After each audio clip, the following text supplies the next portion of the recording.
freedom, it's our time. In the studio, Mikhail Baranov. In the next half hour, I'll cover the main topics and events of Wednesday. About an hour ago, Russia attacked Lviv with 2 Kinzhal missiles. According to the city mayor, Andrei Sadovi, both missiles were destroyed by air defense forces. So far, there is no information about casualties or damage. The consequences are being clarified. Russia continues its terror against the civilian population of Ukraine. Last night, the Russian army attacked Bohodukhiv in the Kharkiv region. 3 children were killed, 2-year-old twin brothers and their 1-year-old sister. The children's 34-year-old father also became a victim of the strike. Only the 35-year-old pregnant mother survived. This was reported by the head of the Regional Military Administration, Ole Sinyahubov. An elderly woman was also injured. She is experiencing an acute stress reaction. According to Sinyahubov, the family had just evacuated from Zolochiv, trying to escape constant Russian shelling. It was their first night in the new place. In Zaporizhia, the Russians attacked the hospital with a drone. According to local authorities, windows in the inpatient ward were shattered and a fire broke out. Preliminary reports indicate there were no casualties. In total, over the past day, the Russian Federation Army attacked 42 settlements in the region, nearly 800 times, shelling with artillery, multiple rocket launchers, and drone strikes. In Volnyansk, 5 civilians were injured as a result of shelling in the private sector. 3 people were killed and 18 wounded as a result of the Russian army shelling of Donetsk region. This was reported by the head of the Regional Military Administration, Vadim Falashkin. Private houses, apartment buildings, hangars, warehouses, and an infrastructure facility were damaged. Ukraine's railway was also under Russian fire. This morning, Russian forces struck a railway station in the Dnipropetrovsk region. A locomotive, rail cars, and infrastructure were damaged. Once again, the Kremlin's army shelled the depot in Konotop, Sumy region. Technical rolling stock was damaged. No people were injured. Emergency crews are working at the sea. Over the past night, Russia launched 129 drones at Ukraine. 80 of them were shot at. According to the Ukrainian Air Force, the Russian Federation Army attacked from 5 directions. Air defense forces managed to neutralize 112 UAVs. About 15 strike drones hit 8 locations.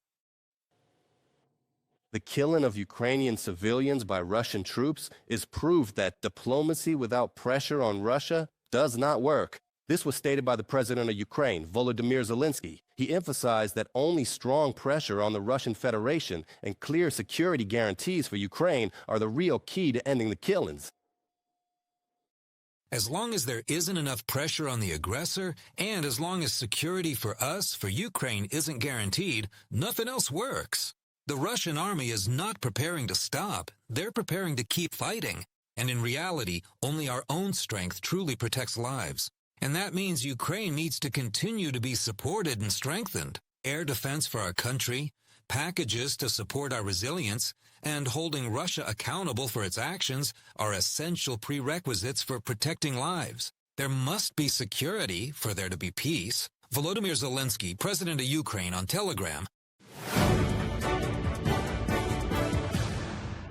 New countries should join in purchasing American weapons for the armed forces of Ukraine. This was stated by Ukraine's ambassador to NATO, Alyona Hetmanchuk. According to her, the fact that not all alliance members are contributing to funding PURL is already becoming a problem. However, Ukrainian diplomats have managed to reduce the number of countries ignoring the initiative. There were countries that, even before December, categorically said that PURL and they were completely incompatible, but later their position changed. Ukraine's goal is that at every ministerial meeting of the Ukraine-NATO Council, or at a meeting in the Ramstein format, at least 1 or 2 new countries join the initiative. It is very important that this distribution happens not only among member countries, but also among NATO partner countries. That's why we appeal to those partner countries that have the resources and are on the same page with the alliance in terms of understanding support for Ukraine. Alyona Hetmanchuk, Ukraine's ambassador to NATO. The defense ministers of the European Union countries gathered in Brussels today. The main topic of the meeting is aid for Ukraine.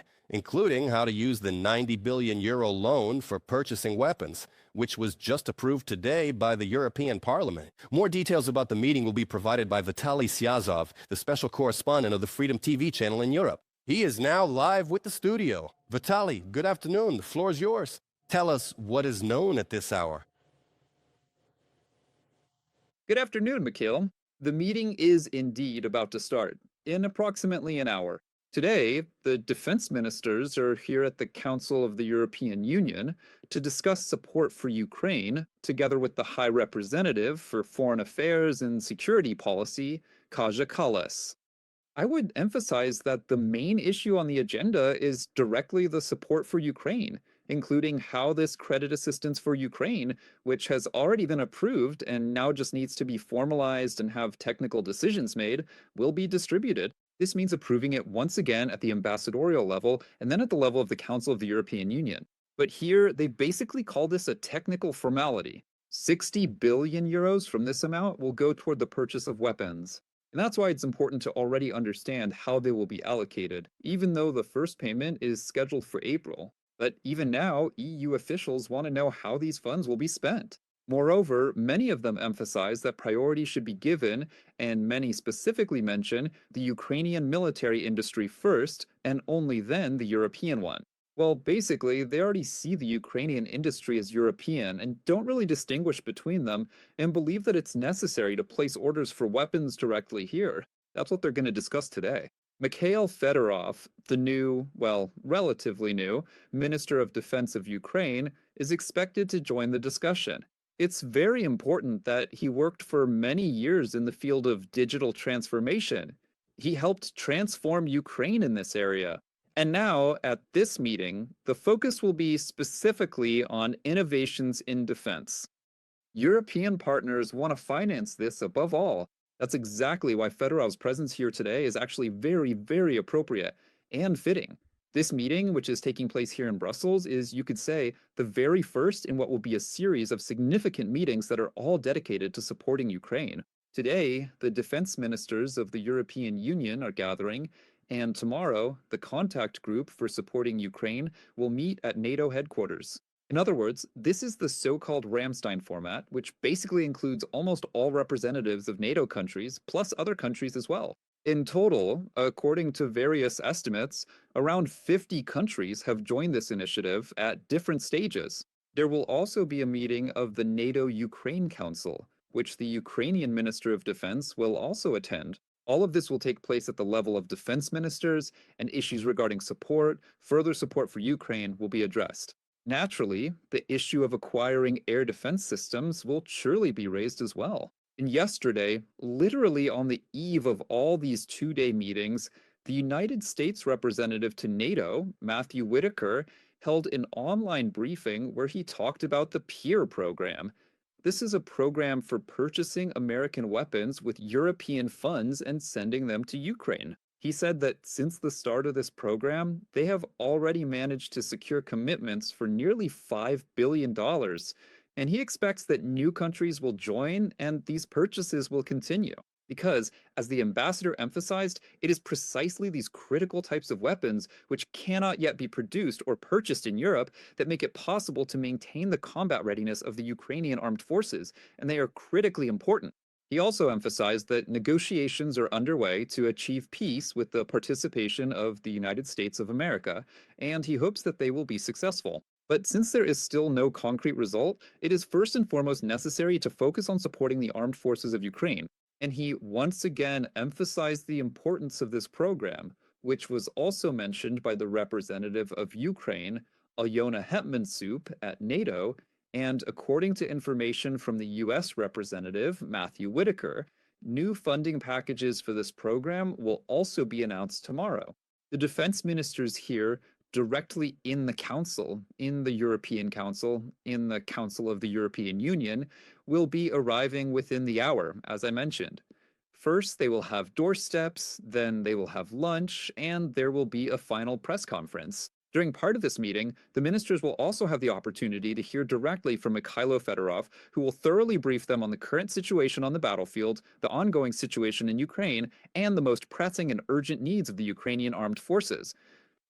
Naturally, they will also take time to discuss in detail how to spend these funds in order to invest them as effectively and efficiently as possible. I think the Ukrainian minister will, of course, strongly defend and actively promote Ukrainian manufacturers, ensuring that as many military contracts as possible are awarded to Ukrainian industry. This industry, as we know from statements made by many Ukrainian officials, is fully prepared and ready to produce much more than it currently does. It simply needs additional funding and support to do so. Mikhailo. Thank you, Vitaly, for such detailed information and for the thorough preview.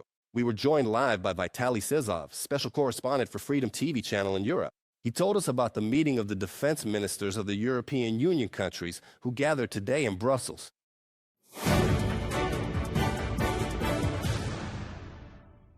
On the front line, over the past day, the Ukrainian General Staff counted 126 battles. The most intense fighting was on the Pokrovsk direction, where Russian forces stormed the defense positions 35 times. Another 13 attacks were repelled in the Huliaipol sector and 10 more on the Kostiantynivka section of the front. On the Slavyansk bridgehead, the invaders tried to break through the Ukrainian defenders' lines 7 times. On the Kupiansk, Kramatorsk, Bohodukhiv, and Pridniprovsky directions, Russian troops did not launch any offensives yesterday. Those so-called Z-bloggers of yours over there? Now, they're already starting to raise this issue, and many people are linking it to the fact that the overall level of communication has dropped. And that means the enemy's command system is working even worse than before. It's directly connected to, well, to the effectiveness of conducting combat operations. That's why there are such highly encouraging and positive developments here for Ukraine's defense forces, which are directly linked to the strategic use of Starlink. The enemy's trying to remedy this disadvantageous situation, both at the strategic level, almost to the point of Putin or the top military political leadership, trying to personally contact and influence Elon Musk to change things. And the Russian Federation has lost 1,250,000 soldiers since the start of the full-scale invasion of Ukraine. These are the figures reported by the General Staff of the Armed Forces of Ukraine, noting that just in the past day, the defense forces eliminated 820 occupiers, 5 tanks, 2 armored combat vehicles, nearly 60 artillery systems, as well as 1 multiple rocket launcher and 1 air defense system were also destroyed. More than 1,500 Russian drones will no longer appear in Ukrainian skies, and over 230 units of enemy vehicles will not return to the battlefield. The European Union will propose a list of concessions that will be required from Russia as part of resolving the war in Ukraine. This was stated in Brussels by the head of European diplomacy, Kaja Kallas. She emphasized that all participants in the peace negotiations must understand that reaching a peace agreement also requires the consent of Europeans. Everyone at the negotiating table, including the Russians and the Americans, must understand that European consent is necessary. And for that, we also have our own conditions. These conditions should not be imposed on Ukraine, which is already under enormous pressure, but on Russia. This includes the return of all Ukrainian children abducted during the war and restrictions on the Russian armed forces. If we do not defend any position, there is no point in sitting down at the negotiating table. It's important to discuss what concessions we expect from Russia in order to achieve lasting peace. Kaja Kallas, High Representative of the EU for Foreign Affairs and Security Policy,